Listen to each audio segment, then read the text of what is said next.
Okay, so welcome to one of our early events in FebFest. I think this is number 5. This is our first weekend, FebFest 2021. Hopefully there'll be a FebFest 2022 if this all goes well. And with this particular session, we have the filmmaker who created, I was about to say producer, but you were sort of everything on this film, weren't you?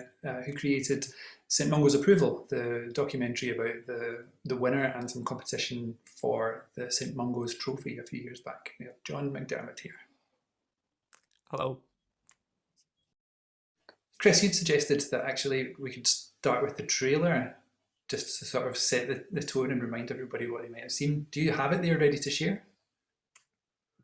I actually don't. I just thought of it and I thought, oh, that would be really nice, but I didn't have it queued up at all. And I'm not sure how to bring it in from YouTube. Sorry, that was a suggestion without much help in getting it. But I can get you the link if you like.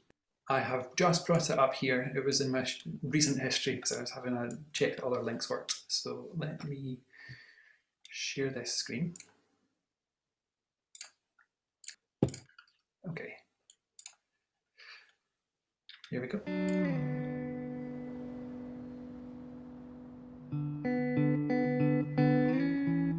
For God's sake, see, rather than sitting looking at 4 brick walls, watching a square box, you're out in the fresh air, you're helping the community. If you fell on top of the French marigolds, our competition come, they're not going to recover. So I basically try and keep people out. And then this happens. Never mind. I only want my name in the cup, you know, because there's no cup for being second. What we're going to do is, we'll win the St Mungo's Cup for Kenny Hill Allotments, because I've never nobody's ever put in for it. I'm on the table, it's me that's talking, not you. So.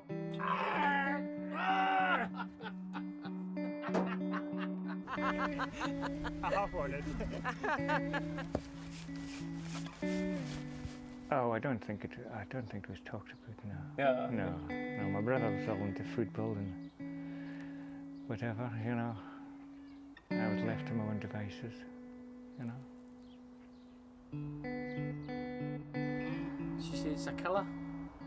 I'm like, oh, right. Am I going to die, ma? So I'm going to start the greeting.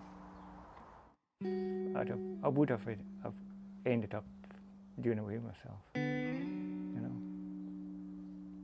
I would have.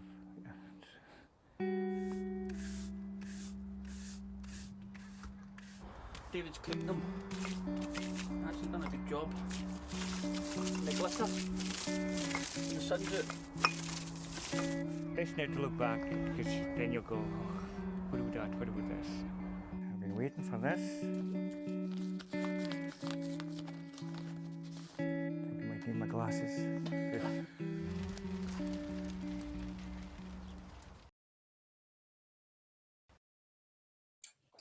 Great. It's a very atmospheric trailer. So, although we had some people who couldn't make it along, they've sent along some questions, and one of the questions which I'm interested to know the answer to personally as well is, how did it come about? I think I'm at Kenny Hill Allotments. That's where I am. And the first day I went to the allotment, not the day you look at your plot, but the day you come in and you start tidying everything up and working out what on earth it is you're supposed to be doing, Adrian and David came to the gate to say hello. And then they gave me a grand tour of their plot straight away. And it was amazing. And the first thing they did was talk about the St Mungo Cup and how they've almost won it and they haven't quite won it. And then it just, as I got to know them more, so basically they were my way into it, you know, I got to know them more, and I just thought they've both got like such amazing personalities and stories. And I love that there's just people out there everywhere who are like trying to achieve something, you know, have got these goals and loads of people don't know about it. So I guess they were my way into it. And then I left my job at the BBC in 2018 and I couldn't work again for the BBC for another 3 months. just the way I do it. I got redundancy, so I was like, oh great, now I've got all this time, and I bought a camera, and then I went and started filming, I think. So you knew some of the people that you wanted to follow then because they're the people who came to you and sort of told you about it. Yeah, and I like their passion for it is incredible, and they're just a great pair of characters. But I think there's just that thing, isn't there, in allotments where everyone's kind of doing it for a different reason, and everyone's looking to get something out of it. And I kind of thought, like, no matter who else is involved in that, everyone's probably hopefully going to have a story to tell. And there's just, it's the drama of a competition, isn't it, which is always quite exciting to follow, and something that's not just like a one day thing. It's something that people put a whole season into and put years upon years into to get into that point. Yeah, the folks that were all in the documentary, Adrian and David and Norman, are clearly very dedicated, like you say there. Were there other candidates that you had on a shortlist, or was it always going to be them? Sandy Paterson, the council allotments officer, Sandy was great. Sandy helped me with kind of who the possible, like Sandy knows inside and out who might win and who might not win. So he put me in touch with the people I needed.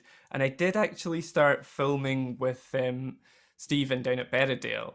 I filmed probably about 5 or 6, 7 days maybe with Stephen. I don't know if it was that many, but a good bit. But then Stephen just decided he didn't want to do it, and that's fair enough.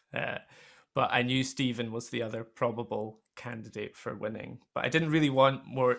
There's only so many storylines I think you can fit into something like that doesn't dilute other people. So there might have been Stephen, but that just didn't work out. Okay. And so for anybody who's not so familiar with the St Mungo's Trophy, what do you have to do? Or do you remember the specific criteria off the top of your head? Oh, that's a quiz question off the top of my head. So, I think it's divvied up, isn't it? There's like, so you basically, I think each plot nominates their 3 best, each like allotment site. So you have to qualify within your own site first, and then they get put forward for judging, and then they're judged on. Adrian and David have a big thing about this where they start falling out because of whoever's contributing more points or not points. So somebody might know better than me. What is it? Flowers, cleanliness. Who's got their hand up there? Hi there. Whoa. I used to be on the committee at Julian, and I used to take the judges round every year. And then after that, Sandy set up a small working group to look at what we were doing with the St Mungo Cup, and Barbara from Kenny Hill was on it, etc.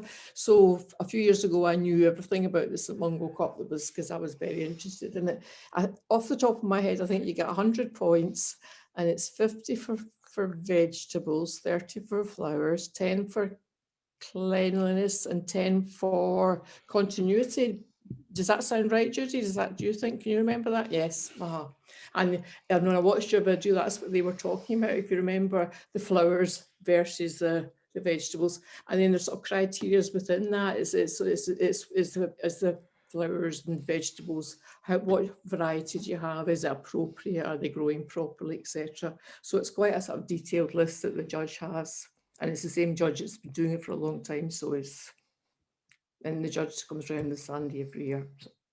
And what exactly do they mean by continuity? Is it having a plan for your plot? That's the one that was always the difficult one in terms of how do you actually demonstrate that. And you will have noticed, in John, in your video, Norman put out his truck with his potatoes and the label, he's ready to plant. So you have to have things growing that are ready to be put in, etc. But they don't look at greenhouses. So it's always as a difficult one, I think, personally, to demonstrate that you don't just have one crop, lift it off and there's nothing left. It's thinking for the whole growing season. Okay, I see.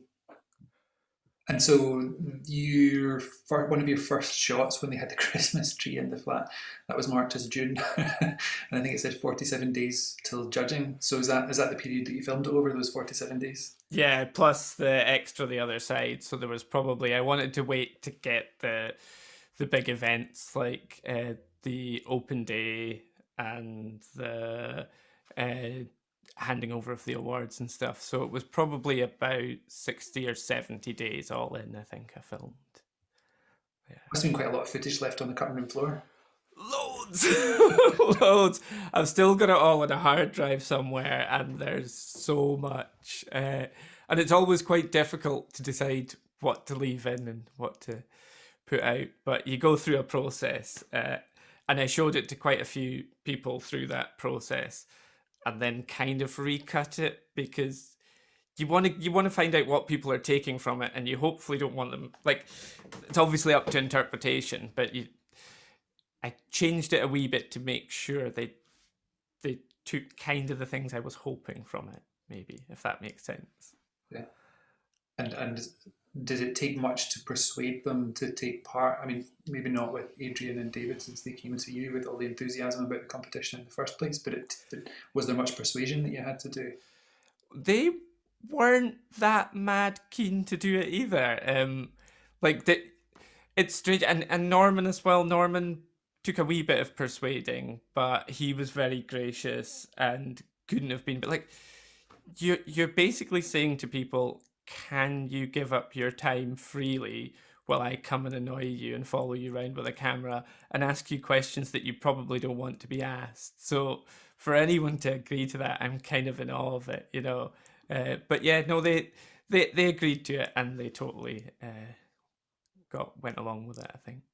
Because I think gardeners can be quite quiet. You know, if I was to take an average of the personality types across my own site, people go to the garden because they like the peace and quiet, and to some extent the solitude of it all. And then even if you were next door to one of their plots, knowing that there was somebody there with a camera, and like, did you get much resistance from the people around who were there? Not Kenny Hill in any way, but that's, I think, because I'm at Kenny Hill, so it was fine, and you know, kind of everyone was on board and couldn't have been more helpful. But I think maybe some of the people at Norman's didn't appreciate that I was filming and were very much, make sure you don't point your camera this way. So you just respect that and work around it. And it struck me from the wider shots when you could see around at New Victoria Gardens, which is a site that I've never visited. Same with Kenny Hill, actually. I've never been at both. I've never been at either, but it did seem like they were all well kept. And I wondered whether, you know, is there, in your opinion, is there an element of the fact that there's like a culture of doing things really well at both of those sites, and that's what helped these two be high up in the competition, or is it just the individuals, do you think?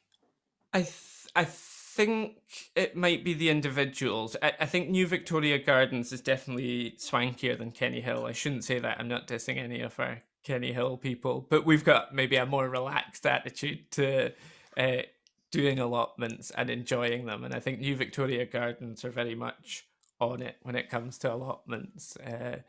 But I think Norman definitely drives his own standards, and so do Adrian and David. Like, Adrian and David's plot it's a show plot compared to most of the other kind of ramshackle ones like my own and things like that. Jenny, you've got your hand up there. If you just want to unmute yourself and go ahead and ask your question. John, did you know what questions you were going to ask from the beginning? I mean, what were you looking for? I knew from the beginning I wanted more than just here's some gardening. And I kind of want, I love that. I know it's one of those kind of cliches in filmmaking and stuff, but the idea that everyone's got a story to tell, you know, and there's something that like is driving them on. Like it's winning the St Mungo Cup is kind of quite a big deal, you know, and there's a degree of recognition, and it takes so much dedication. So I guess I wanted to delve into that, and we did have conversations about the fact that I'm going to be nosy and what topics we might want to talk about before we filmed it.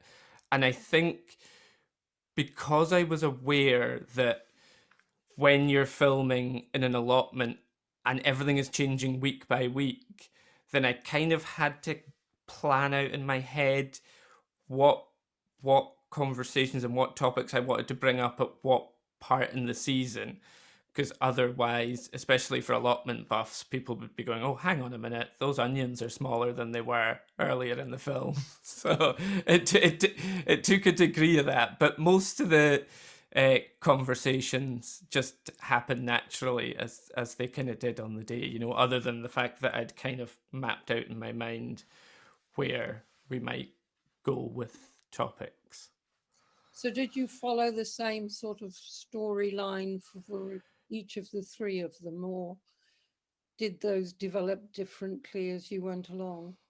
I think like for Norman, I knew nothing about Norman. I'd never met Norman before the day I turned up, so I was in a different position. With Adrian and David, I've known them for years, and you know, we talk quite a lot. People on plots do talk quite a lot. They're friends, they're neighbours. So I had more of an idea where those storylines would go. But with Norman, it was very much as we went along. And I think you can see Norman warm up in the film and hopefully warm up to me and open up as well. But it was more kind of feeling my way with that one. But Norman was actually very open and remarkably open and warm with me from like the first day I turned up to his plot to film, which is always makes my job a lot easier anyway.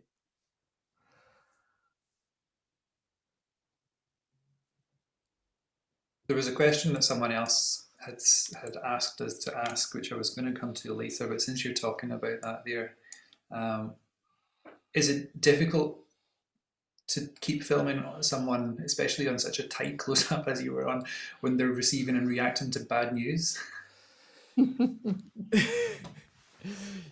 Yes. It's one of those really, like, I was a journalist for years and years, and I remember one day I was out filming in the snow, because the minute there's any snow, they're like, right, out you go, film, everyone wants to see the snow.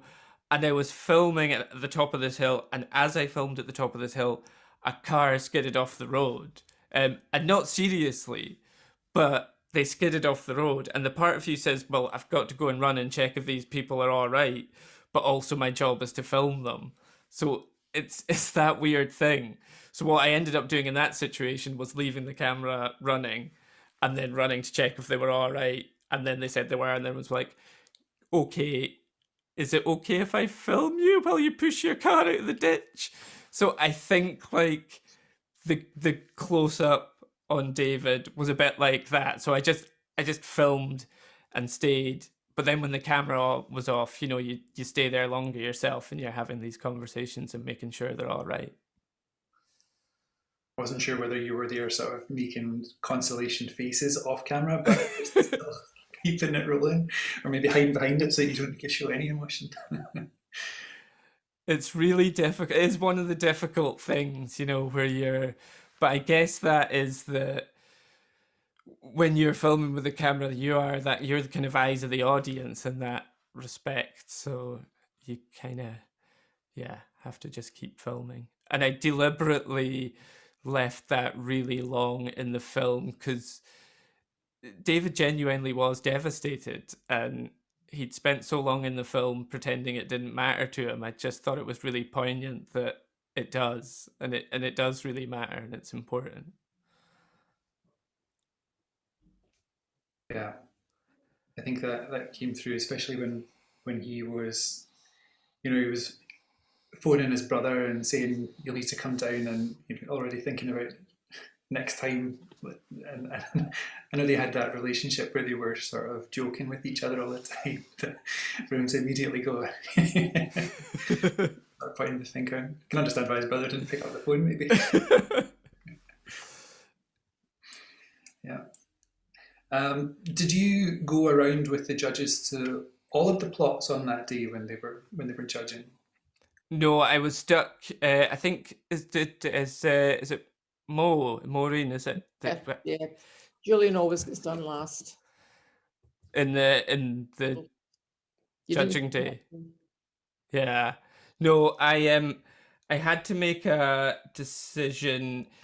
like it was a logistical nightmare, to be honest, trying to film the judging, the run up to the judging and the plots, and then get back. So no, I was jumping between Norman, and I knew I had to go down and film Stevens at Berriedale because Stephen is the other kind of long time winner and the next best hope to win that wasn't Norman. So it was a few wrong turns, rushing around Glasgow in traffic, trying to get this all done. And so, well, I've got another question related to that, but I'll come back to that then. So you said Stephen was the second best, sort of the predicted second if Norman didn't win. Was he the one that they announced that did get the second place then? Yeah, he did come second in the end, and I think it was perhaps his cabbages that let him down.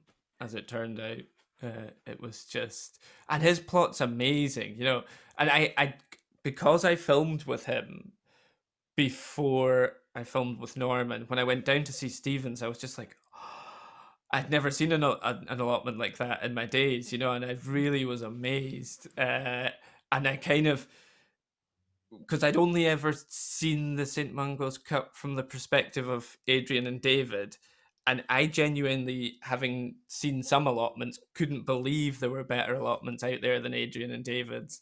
And I'd kind of bought into this idea, maybe it is a fix. How come they're not winning? And then you see Stevens and you realise, wow, someone's really dedicated. And then I went to Norman's after that and I was like, right. Can I ask a question? Yeah. What did you have the final say? Did they have any? Were they allowed to veto anything at the end of it, or did they just let you do what you wanted at the end? Did you show it to them before anybody else saw it? I showed it to everyone that's in it before anyone else saw it. But I think it's kind of important that the decisions rest with me, but you don't want to do anything that upsets anyone, so I was having conversations all the way through about what might be in it, how it might work. And then I did show them it before anyone else saw it. And it's actually, on both occasions, like, I sat there with them to watch it, which is nerve-wracking when you've spent so long on something, and something that does kind of delve into people's lives in quite a big way, to then have to sit down next to them. But I think it's probably a good thing as well, because it means that at least you've done it to the point where you can sit in the same room with them and say, like, yeah, this is what it is. And presumably the people who organise the competition, well, maybe I'm wrong, presumably they didn't have any say in the content of the film, but did they have an opinion on its existence, or were they just, did it not really register for them? All that was kind of done through Sandy Paterson at the council, and Sandy was a great champion from the start and was very supportive of it. And he I think he got what I was trying to do with it, and he just made the whole thing much easier. And then he was just very sweet after I'd made it as well. So thanks, Sandy. We'll send him a copy of that clip after. I think it was a shame that Stephen didn't. Is it Stephen from Berriedale? Yes. Yeah. I visited all the sites as often as I can. I really like them, and I like seeing the St Mungo prizes. But I've never actually met Stephen. I've met the other two, and I'd really like to have seen him. But there you go. I think he is quite a quiet person, isn't he? He is, and we did do a fair bit of filming together, and I hoped, but once it's it would have just been a really awkward, and now Stephen has removed himself from the film moment, which felt worse than just saying, okay, we'll just carry on without him. I mean, all the plots are stunning, so it's... Yeah. I think that very much came over the amount of time that they were all putting in and the dedication. Mm-hmm. And was it right that David and Adrian didn't go in for it the following year? I think they didn't. Do you keep up with them? Do you keep in touch with them? Yeah, they're where I am. I think they didn't. I think that might have been their 1 year off, maybe, actually. Yeah, I think. But they were before COVID came, they were going to go back in for it again. Maybe this So year. yeah, they've got over their thing. But David's still grumbling about Adrian not doing enough work. So What were your hopes for the film, and were they fulfilled? oh, that's a good question. I mean, originally I made it because I had this time between leaving the BBC and I'd never made a documentary before, start to finish. So this was kind of me, as much as anything, was me transitioning from doing like news pieces into doing longer form documentaries. And that's what I do for a living now. So I guess they were fulfilled in that respect. And I entered it to a couple of film festivals, and it didn't get selected. And I felt a wee bit defeated at that point. But to be honest, like, I think I just, as much as anything, like, it was important, I think, for me to do personally and professionally. And I just wanted to tell, like, Adrian and David's story. I didn't know about Norman's story at that point. And I guess, like, to see working class people represented as people who can do things and are working hard and are achieving things and are really good at something in a specialist field rather than just the normal way, because you don't see a lot of Adrian and David's on the telly or anywhere. So I think that was kind of important to me as well. You were talking about the things that you recut and to try to shape the story, and you said that you've got so many hours and hours of unused footage on your hard drives. Were there any other interesting things that are fine to tell other people, tell us about, that happened and just simply didn't make it in for narrative reasons? I'm trying to think of what didn't quite. The worst thing is, like, both Norman and Adrian and David go around doing loads of work for other people and loads of, like, helping folk out. So there was loads of, like, those little bits that just didn't make it in, because once you start introducing all these extra people, the storyline just gets a bit unwieldy. So that's maybe a regret that doesn't come across in the film, you know. But I think for the most part, it went in. And Norman, Norman does so much round the place, and those bits didn't really come in because they didn't fit where I needed them in the film. But no, I think if it was worthwhile, it's hopefully in there. You're talking about Norman doing things around the place. It's making me think of the boundary between his place and the rest of the place, and how that's kept up. He talks about how nobody gets in unless they have to make special reason. Yeah, he doesn't let people in, but he does go out and about and help other people in their plots. They're just not allowed in his. Is that even after Judging Day? No, after Judging Day, it's fine. It's a free-for-all. Everyone's allowed in. And there's a big... They do an open day, and he's delighted to welcome folk in on the open day. But I was mildly terrified every time I was walking backwards with a camera in Norman's plot that I was going to tread on something or break something or trip over and fall into his peas. And I really, really liked that he had set up, I don't know if I missed it or if he didn't see it on camera, but he clearly had some kind of indicator on the lid of his compost bin to tell whether they'd opened it or not. And they hadn't. And I know they hadn't, and he's got a good point. But then they don't look in greenhouses, and again, that's another thing that people get riled about. But yeah, he tucked all the leaves under the compost bin so he would know if they'd moved it. His planning for the day is so meticulous, like everything, the way everything's laid out and thought about. He seemed quite philosophical when he was leaving it, and he said, there's no use looking back because you'll always keep on thinking, oh, I should have checked that, should have tidied that. Like, is that... It's hard to believe that that's actually what's going through his head. Was he just telling himself that so he could eventually walk away? I think there were days where Norman, one day I went to film early, so just to do some nice early filming. He was like, what time? It's like, oh, 8 o'clock. So Norman turned up at 6 o'clock to make sure he'd done everything and the place was looking great before I got there. And I was kind of like, but Norman, I want to film you doing stuff. But he's just... He's a perfectionist. He's an absolute perfectionist, yeah. So one of the questions that I had for myself was, are these competition entrants outside of the norm, or are they just on the end of a spectrum of dedication that does go all the way? Yeah, that's a good question, isn't it? I think they're very much at the top end of that dedication. I don't know how positioned I am to answer that, but I think they're like...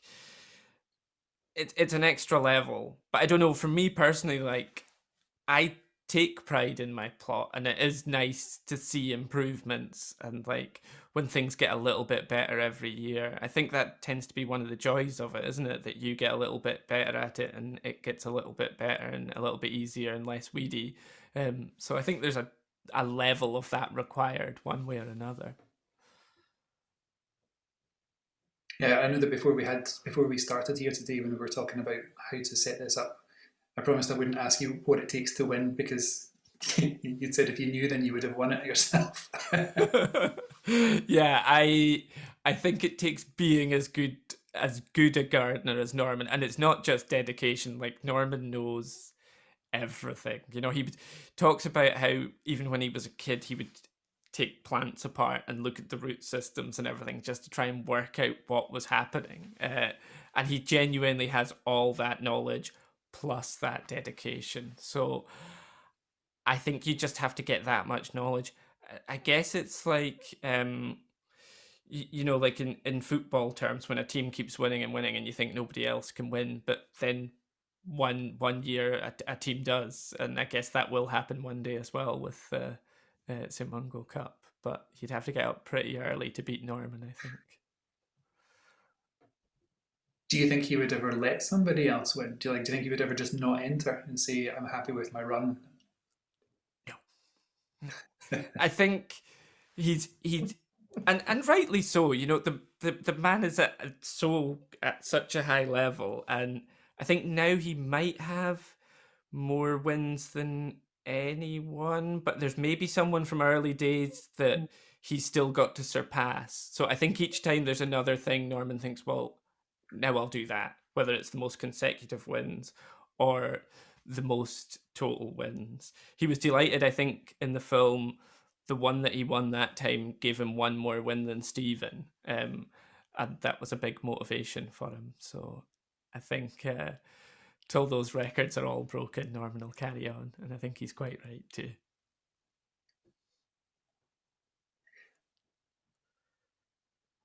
Changing... Oh no, Chris, you...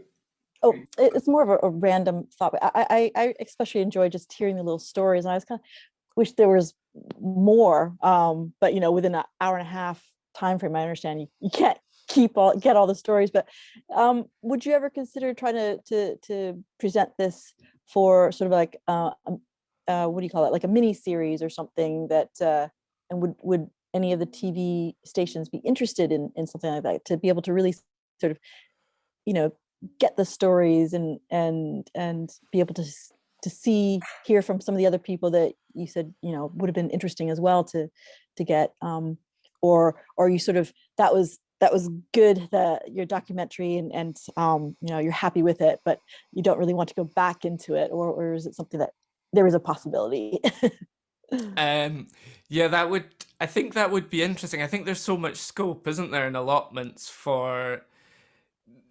because there's a natural progression to everything, and that's lovely to see. I think it's lovely to watch when you can see things growing and see people enjoying things. And I know so many people that I've got so many interesting stories related to their allotment or their life or otherwise that would definitely flesh it out. But I think by the time the end of that happened, I was like, right, move on, new stuff.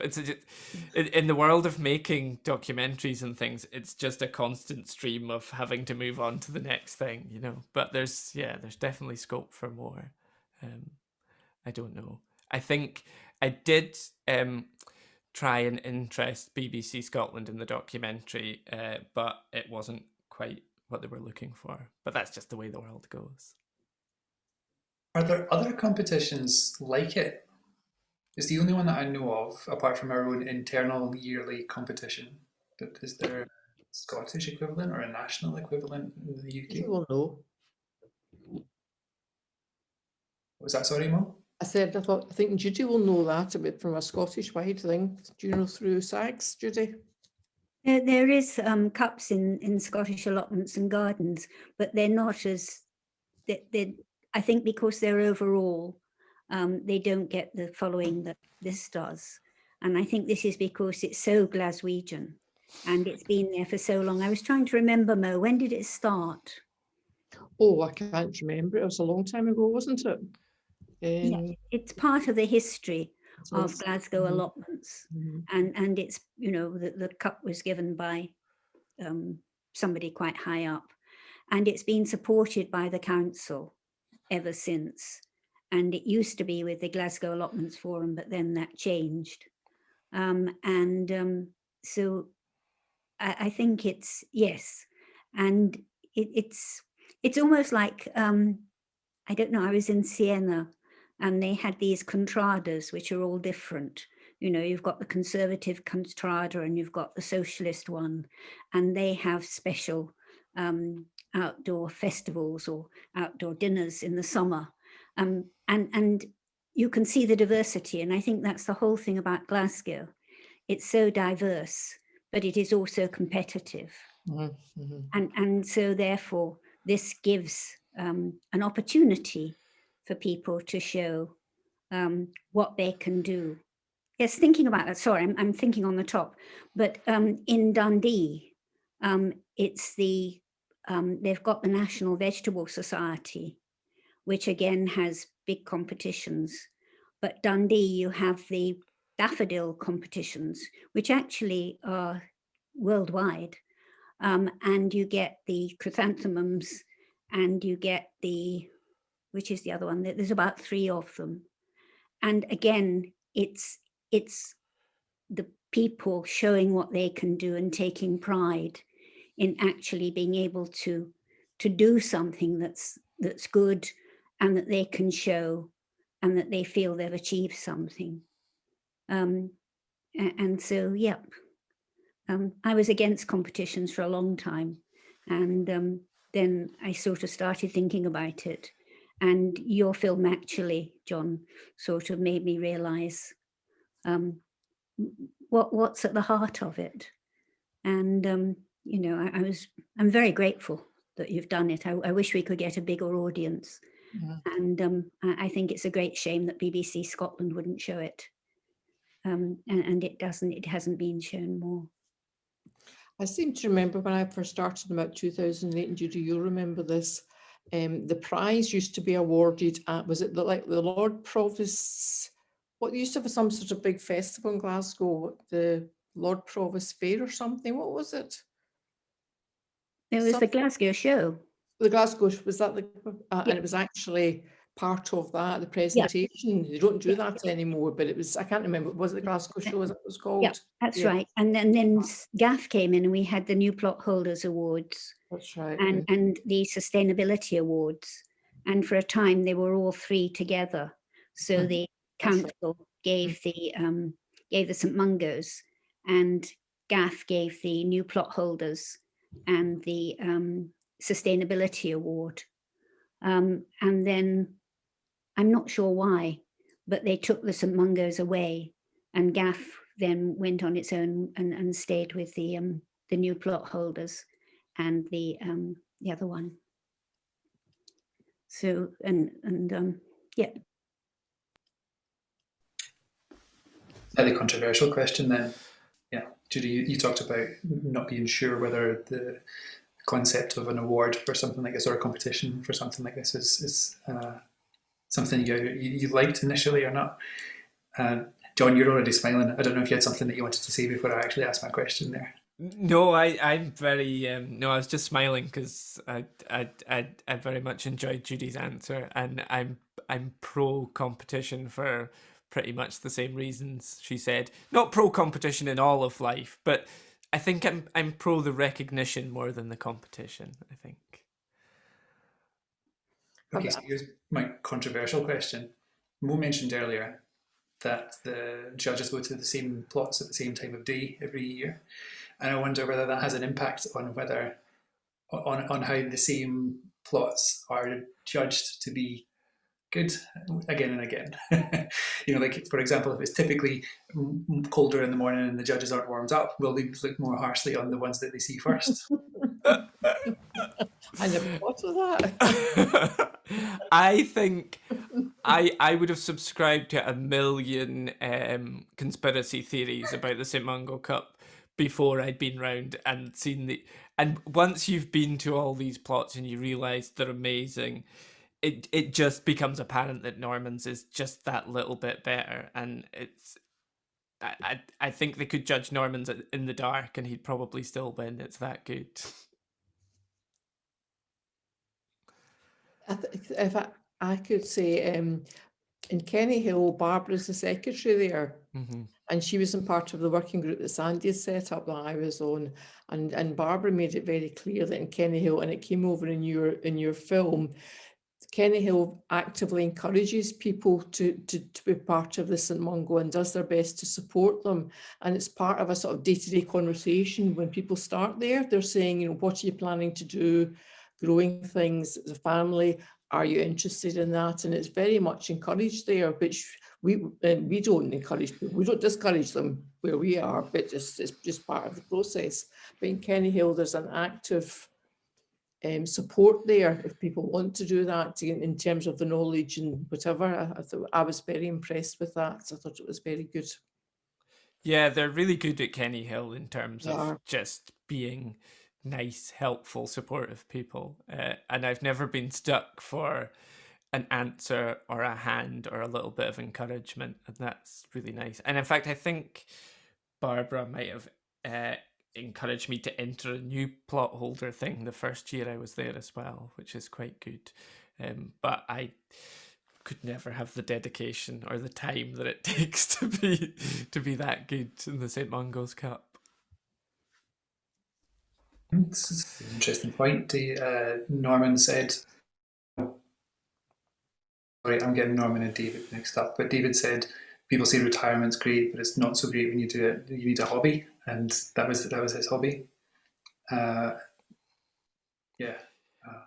Yeah, I wanted to capture that thing where I think where allotments just become such a big part of people's lives. And even myself, I'm like, people kind of identify me with vegetables now, and I only started an allotment in 2016, but it's just it's hard to do it and to just separate it out from the rest, because it's the thing that you consistently have to do every week, every weekend.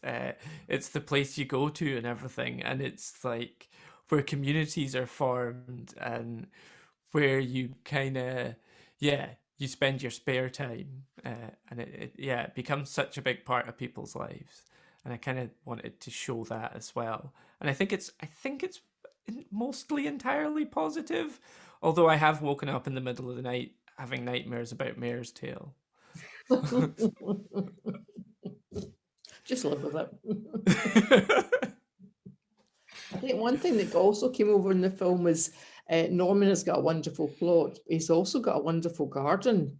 Yes. So it's not just his plot he does. I mean, you didn't see much of his garden, but what you saw, goodness me, that was wonderful as well. And I didn't get the impression his partner was very keen on gardening. That might be wrong. This is with everything. I think Dougie might try and do some of the gardening at home. I think that's how it's meant to be split up, but then Norman comes back and that's not quite the way I would like it, and then it gets done the way Norman would like it. I think that's how it goes. Well, we've gone through the questions that were sent in. and the questions that I wanted to ask. Does anyone else here have anything else that they've been sitting waiting for a chance to see or to ask? I would just like to say I thought it was a really good film. I really enjoyed it. I thought it was told a good story. Thanks. Absolutely. I left it until today to watch because I wanted to be able to come to this fresh to it. And we've talked about what people might be doing on their Sunday afternoons. I think I thought it made a really nice Sunday afternoon watch. So really enjoyed it. Totally agree, Mo. Well, if there are no other questions to ask here, then I just want to say thanks very much to John for taking the time out of your own Sunday afternoon to come here and talk to us. And we'll share the recording of this on the GAF website so that people who couldn't make it can benefit from hearing about your side of the story. The silent person in that film. And if anyone else wants to come to any other FebFest events, you can see the list of them at glasgowallotments.org/FebFest. It's on until the 28th. But for now, thanks very much. Enjoy the rest of your day and have a good season. Thank you for organising this. Yeah. Thanks. Thank Thanks you. for inviting me as well. It was very nice. Okay. Thanks everyone. Bye. Thank you. Thank you, John.